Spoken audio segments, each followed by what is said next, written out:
Okay, in this chapter we're going to learn about maximum likelihood estimators. Maximum likelihood is a common technique used to estimate model parameters under an assumption that the data come from some parametric distribution.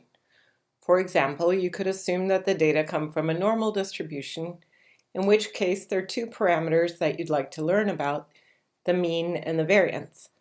So I'm going to describe first how maximum likelihood estimators work when you have a single random variable, and later we'll consider how to apply them for a model that relates some outcome y to some regressors x, like the probit model or the logit model. Okay, first let's define what is likelihood. So if you have a random sample, x1 through xn, of independent and identically distributed random variables from some PDF, so probability density function, where theta is a vector of parameters, the joint PDF is going to be the product over the individual PDFs. Note that to write it this way, we're using the fact that the data are independent, and therefore the joint distribution of all the data is the product of the marginal distributions. Maximum likelihood will choose the parameters, the unknown parameters, to maximize the likelihood of observing the sample that you actually did observe. So that's like the principle of maximum likelihood. You have some sample, and you're trying to maximize the likelihood, like figure out what density function would maximize the likelihood of observing what you actually observed. Okay, so let's consider the case of a Bernoulli random variable. So Bernoulli random variable takes on two possible values, 0 or 1. So this could represent the outcome of a coin toss, like heads or tails. Okay, let's P denote the probability that x takes on the value 1, and 1 minus P is the probability that x takes the value 0. So you can write the density of x as f of x, which equals p to the x times 1 minus p to the 1 minus x down here. So note that when we write it this way, whenever x is 1, you get p, and when x is 0, you get 1 minus p. Okay, so if we have data on the outcome of n coin tosses, we might be interested in figuring out the probability of observing a head. Okay, so if it's a fair coin, it's probably going to be, 0.5, but maybe it's not a fair coin. Okay, so we would like to estimate the probability of observing head, and then we can also test, for example, whether it's a fair coin or not. Okay, so let xn denote the random variable that represents the outcome of the nth coin toss, and then little x is the realization of that random variable. Okay, so we can write the probability of observing a particular set of outcomes in this way, and the only parameter here that we don't know is p, so that's what we're trying to estimate. Okay, so this is the likelihood, so it's the product over the densities. Okay, and using the rules of exponents, you can write it this way. All right, now one thing about maximum likelihood, so see, it depends on all the data, and it also depends on the unknown parameter. So one thing about maximum likelihood is sometimes when you want to find the maximum, it's easier to maximize instead the log of the likelihood. Okay, and it's legitimate to do that because the log is a monotonic transformation. So monotonic transformation means it preserves the ordering. So anything that maximizes the original function, which here is the likelihood, is also going to maximize the log of the likelihood. So the maximum is going to be the same. So you can always take the log and maximize the log instead. And that's what's commonly done just because it makes things algebraically simpler. Okay, so let's take the logarithm of the above likelihood equation. So let's just look back. What was the likelihood equation? It's this, okay? And we're going to take the log of this using the rules of logarithms. All right, so here's when we take the log.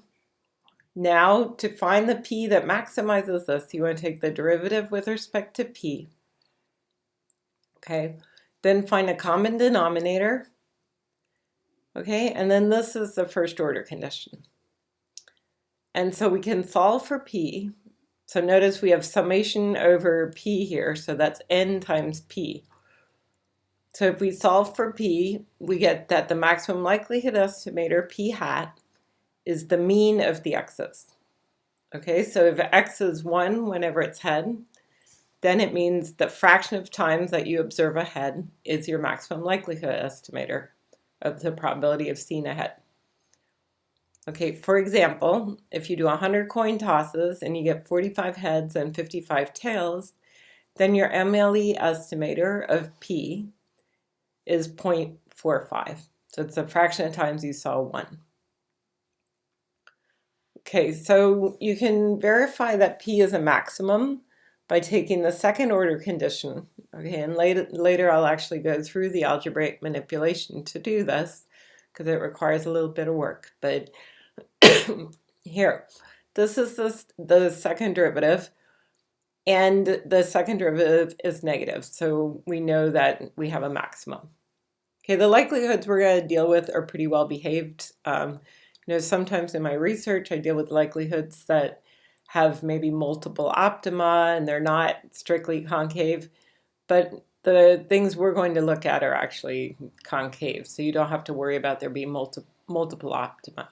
But of course, it's always good to verify that it's a maximum. Okay, so let's consider another example. Okay, now this is going to be a random sample from an exponential distribution.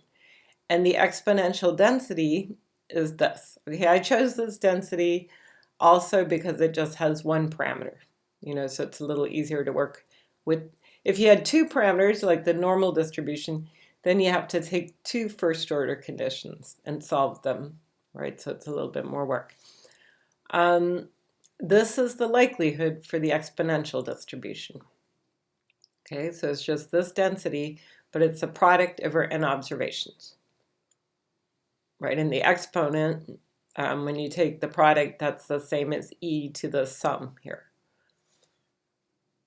Okay, again, it's easiest to solve this problem by taking logarithm before we take the derivative. Okay, so the log of the likelihood is this. And now if we take the derivative, okay, you get this expression. All right, and so from here we can solve for theta. So the MLE estimator is again the mean of the x's.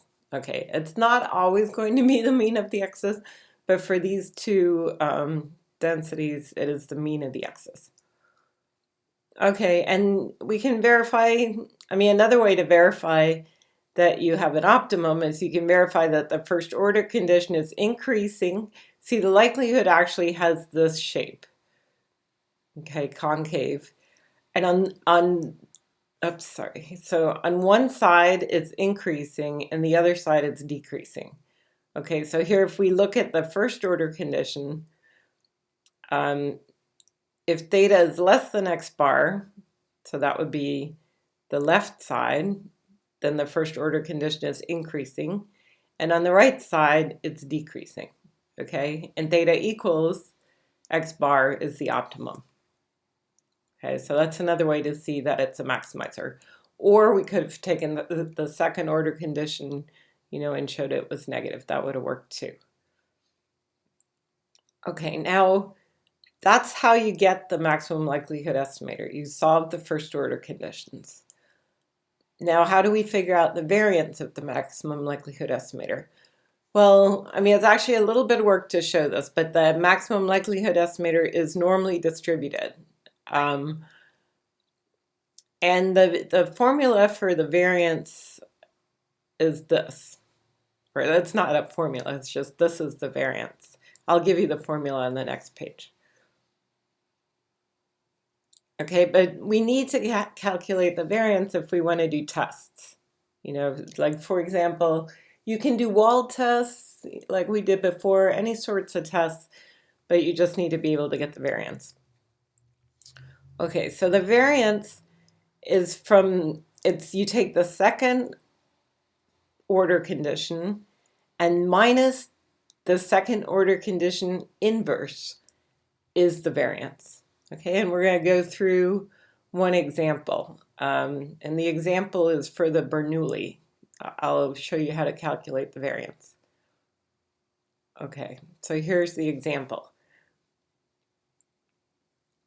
Okay, so we have to take the second derivative. So recall that the first derivative was this. Okay, I mean, this is if you look back here, let's see. Here it is. So here was our first derivative, right, that we set equal to 0. Okay, this is the first derivative. Now we have to take the derivative again. Okay, and this is a part that requires a little bit of algebra. So it's like bottom times derivative of top minus top times derivative of bottom, all over bottom squared. Now I'm going to use the fact that the optimal P is equal to mean of xi. Remember P hat equals x bar? So wherever you see sum of xi, you can plug in n times P. Okay, we're going to use that. Okay, and other than that is just you have to do a little bit of algebra to, simplify, but you come up with this as being the second derivative. Okay, and so the variance of P hat is going to be minus the inverse of the second derivative. Okay, so this is going to be the variance. P times 1 minus P over N. And probably that formula looks familiar to you, maybe from some earlier statistics classes that you took. You probably recognize that that's the variance of a Bernoulli random variable. Okay, how might we test? For example, if you have a fair coin, well, using the fact that it's normally distributed, and this is the variance. Let's say we want to test, is it equal to 0.5? Because a fair coin, let's say probability of heads and tails should be the same.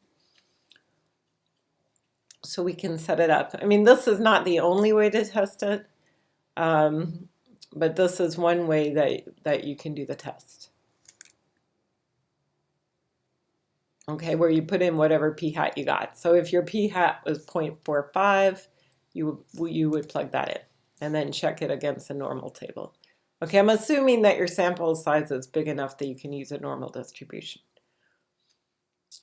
Okay, now on the problems that I'm going to ask you to implement some maximum likelihood estimators, and you can see that it requires maximizing a function. Okay, luckily R has some very good optimization routines, and one is called optim.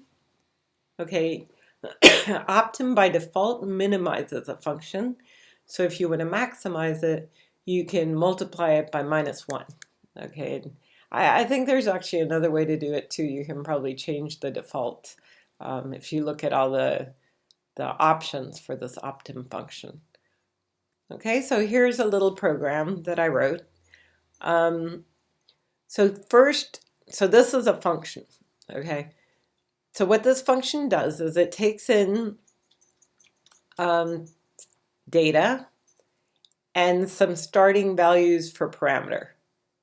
Okay, and so in this subroutine or this whole program, I'm going to assume you have some normal data. So here I generated some data from a normal distribution, and I chose the mean to be 1 and the variance to be 2. Now I'm going to assume, well, pretend that I don't know the mean and variance, and I'm going to use maximum likelihood to try to solve it, right? To try to get estimates of the mean and variance. So, and you need to set some starting values. So starting values are initial guesses. What might the mean and variance be? So I set the starting values at 5, 5, okay? Which is pretty far from where it actually is. So it's not the best starting values, but Um, so it's like as if someone gives you this data set, you want to figure out the mean and variance. All right, and then this routine, what this does, it takes the data, it takes the vector of starting values, okay, separates it into the mean and the variance, computes the density, okay, and at all the x's. So if I have 100 values or 1,000, in this case we have 1,000 x's, I'm going to get 1,000 density values. Okay, so remember this density for a normal is 1 over square root of 2 pi sigma, e raised to the 1/2 x minus mu squared over sigma squared. Okay, the usual formula. That's what this is doing. It's calculating that for the 1,000 values. Okay, and now it takes the log and it sums it up. And it multiplies by -1, and that's because the optim function minimizes rather than maximizes. Okay, and this little function then returns, so it takes in parameter values and then it returns the function value. Okay, and then you can invoke the optim function, to see how this works. So, so anyhow, this would be good to try out for yourself, to see how it works. I mean, actually, I haven't tried it yet, so, well, I will try it out and make sure it works. I guess if for some reason it doesn't work, you might try without passing the x, okay? Because originally I had it without the x, but something close to this should work for sure. Okay, and then I'll put something like this on the problem set so that you can try it out for some different distributions. Okay, and if you want to see all the different options, I mean, there are actually a lot of different optimizers. I mean, you don't really have to worry about which algorithm, like it has a default algorithm, but if you want to see the different algorithms available in Optim, you can put $Optim. Okay, well that's the end of the maximum likelihood lecture. The next lecture we're going to cover logit models and probit models, which you see are actually very closely related to the Bernoulli model. Okay, it's basically where you allow the P to depend on some regressors, but otherwise it's kind of analytically the same.